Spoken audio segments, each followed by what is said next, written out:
Hebrews chapter 9. Worship in the early tabernacle. Now the first covenant had regulations for worship and also an earthly sanctuary. A tabernacle was set up. In its first room were the lampstand, the table, and the consecrated bread. This was called the holy place.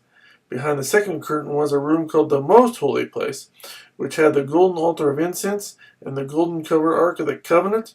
This ark contained the gold jar of manna, Aaron's staff that had budded, and the stone tablets of the covenant.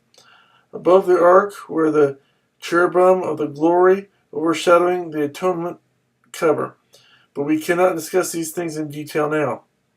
When everything had been arranged like this, the priests entered regularly into the outer room to carry on their ministry. But only the high priest entered the inner room, and that only once a year, and never without blood, which he offered for himself and for the sins the people had committed in ignorance. The Holy Spirit was showing by this that the way into the most holy place had not yet been disclosed as long as the first tabernacle was still standing. This is an illustration for the present time, indicating that the gifts and sacrifices being offered were not able to clear the conscience of the worshiper. They are only a matter of food and drink and various ceremonial washings, external regulations applying until the time of the new order. The blood of Christ. When Christ came as high priest of the good things that are already here, he went through the greater and more perfect tabernacle that is not man-made, that is to say, not a part of this creation. He did not enter by means of the blood of goats and calves, but he entered the most holy place once for all by his own blood, having obtained eternal redemption.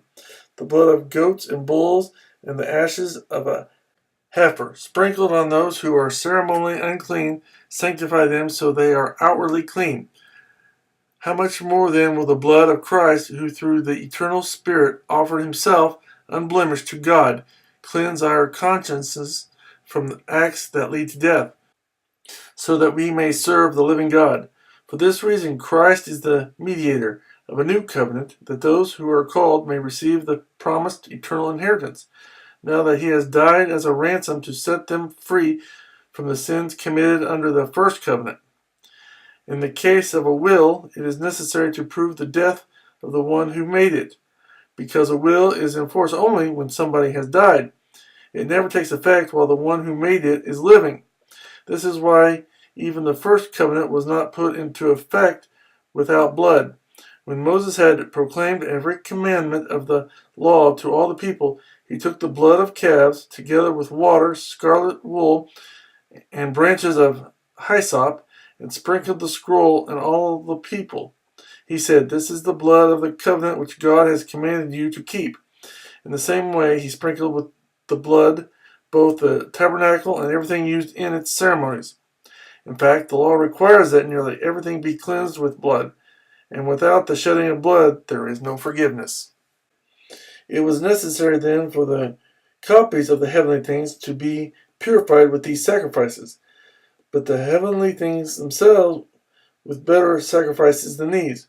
For Christ did not enter a man-made sanctuary that was only a copy of the true one. He entered heaven itself, now to appear for us in God's presence. Nor did he enter heaven to offer himself again and again, the way the high priest enters the most holy place every year with blood that is not his own. Then Christ would have had to suffer many times since the creation of the world. But now he has appeared once for all at the end of the ages to do away with sin by the sacrifice of himself. Just as man is destined to die once, and after that to face judgment, so Christ has sacrificed once to take away the sins of many people, and he will appear a second time, not to bear sin, but to bring salvation to those who are waiting for him.